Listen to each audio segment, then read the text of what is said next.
اعوذ باللہ من الشیطان الرجیم بسم اللہ الرحمن الرحیم۔ ایم ایس نیوز HD5 کی ناظرین السلام علیکم، امید ہے آپ لوگ سب خیریت سے ہوں گے۔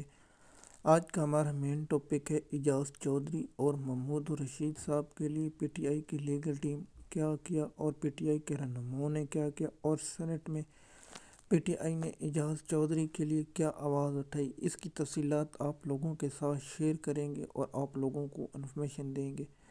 آپ کی اس میں کیا رائے آپ نیچے کومنٹ میں بتائیں تاکہ ہمیں معلوم ہو سکے کہ ہماری رائے سے آپ اتفاق کرتے ہیں یا نہیں۔ آپ نیچے کومنٹ میں بتائیں۔ ایم ایس نیوز کی ناظرین، اعجاز چودھری اور محمود رشید صاحب کو لاہور میں سے 9 مئی کے اس میں گرفتار کیا گیا۔ ان کے بہت سے اور اسے 15 ماہ ہو گئے، لیکن 15 ماہ سے بھی زیادہ ہو چکے ہیں۔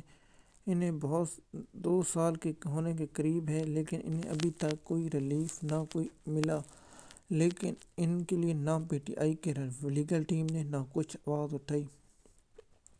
محمود رشید کے لیے نہ ابھی تک P T I legal team نے کچھ کیا ہے۔ پی ٹی آئی کی لیگل ٹیم کو چاہیے تھا کہ یہ کام کرتے سب چودھری محمود رشید کے لیے سینٹ میں پی ٹی آئی اور شبلی فراز نے دھوکہ دیا ہے۔ اب شبلی فراز سے ہم سوال پوچھتے ہیں کہ آپ نے اعجاز چودھری کے لیے پروٹیکشن آرڈر جاری کرنے کے لیے اسپیکر سینٹ چیئرمین کو درخواست کیوں نہیں دی؟ اگر دیکھیے سینٹ چیئرمین درخواست مسترد کرتا یا کچھ کرتا تو اسلام آباد ہائی کورٹ میں لیا جا سکتا تھا، لیکن پروٹیکشن آرڈر کے لیے شبلی فراز نے ان لوگوں کی پیٹھ میں چھرا گھونپا ہے اور شبلی فراز نہیں چاہتا کہ اعجاز چودھری صاحب سینٹ کے اجلاس میں آئیں اور انہیں پیش کیا جائے۔ نہ سینٹ کے جو پیپل پارٹی انسانی حقوق کی تحفظ کی جو باتیں کرتے سب دھوکہ ہے۔ جو پیپل پارٹی نے عمران خان کے اور پی ٹی آئی کے لوگوں پر ظلم و ستم کیا، اس میں برابر کے شریک ہے۔ میں تو سمجھتا پیپل پارٹی سب سے زیادہ پی ٹی آئی کے لوگوں پر ظلم و ستم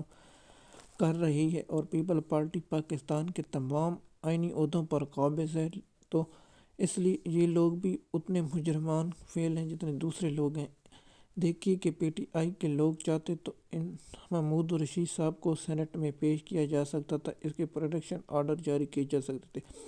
اب آپ لوگ بھی یہی سوچ رہے ہوں گے، میں نے پچھلے جو منٹ میں کہا تھا کہ اگر چیئرمین سینٹ اس کی سزا مسترد کر دیتا اسے عدالت میں چیلنج کیا جا سکتا تھا، اسے اسلام آباد ہائی کورٹ اگر مسترد کر دیتی تو پھر انٹرا کورٹ اپیل، اگر انٹرا کورٹ میں نہیں تو پھر سپریم کورٹ سے بھی رجوع کیا جا سکتا تھا، لیکن یہاں شبلی فراز اور علی ظفر اور دیگر لوگ نہیں چاہتے کہ وہ اعجاز چودھری سینٹ میں آئیں، اور محمود رشید صاحب کے لیے بھی کوئی خاص اقدام پی ٹی آئی کی لیگل ٹیم نے نہیں ادا کیے۔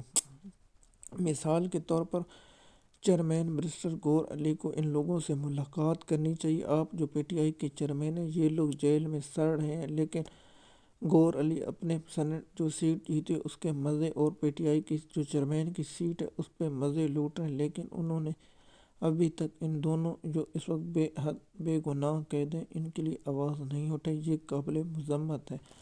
پاکستان قوم جاننا چاہتی ہے کہ یہ لوگ جو ناحق قید ہیں ان کے لیے پی ٹی آئی کے چیئرمین نے ابھی تک آواز کیوں نہیں اٹھائی۔ یہ قابل مجرمانہ فعل ہے اور اس کی ہم شدید الفاظ میں مذمت کرتے ہیں، اور پاکستانی قوم یہ شدید الفاظ میں مطالبہ کرتی ہے کہ ان لوگوں کو فوری طور پر چھوڑا جائے، اور 9 مئی کے اگر ٹرائل چلتا ہے جو پریس کانفرنس کر گئے ان کو بھی سزا ملنی چاہیے تھی، لیکن نہیں، کیونکہ جو لوگ انہوں نے چھوڑ دی ان کے گناہ معاف کر دیں۔ یہ کہاں کا انصاف ہے؟ اور پاکستان کے عدالتی نظام کو بھی اس پر سوچنا ہوگا کہ ہم بے انصافی کیوں ہے اور اس کی ہم کیا کریں گے، لیکن اس پر بھی ہم بات الگ ویلاگ بنائیں گے۔ اور پاکستان کے عدلیہ نظام پر بھی ایک اہم سوال ابھی تک کھڑا جو ہے۔ ایم ایس نیوز کی ناظرین، ہمارا کام ہے جو مظلوم ہوں ان کے لیے آواز بنے اور پاکستانی قوم کے سامنے ہم یہ بیان کر سکیں تاکہ لوگوں کو ان حقائق سے معلومات ہو سکے۔ ایم ایس نیوز کی ناظرین، جب ان کے کیس ہوتی ہیں تو ہم ویلاگ بنا کر انفارمیشن شیئر کر دیتے ہیں اور آپ لوگوں کے ساتھ آگاہی کرتے ہیں۔ ان لوگوں پر جو کیس ہوتے ہیں ہم جو ان کے کیس کی سماعت کا حوال بتاتے ہیں وہاں شیئر کر دیتے ہیں اور آپ لوگوں تک وہ انفارمیشن پہنچاتے ہیں۔ اگر آپ ہمارے چینل پر نئے ہیں تو چینل کو سبسکرائب کریں، لائک کریں، تاکہ آپ کو آنے والی ویڈیو وقت پر ملتی رہے۔ شکریہ۔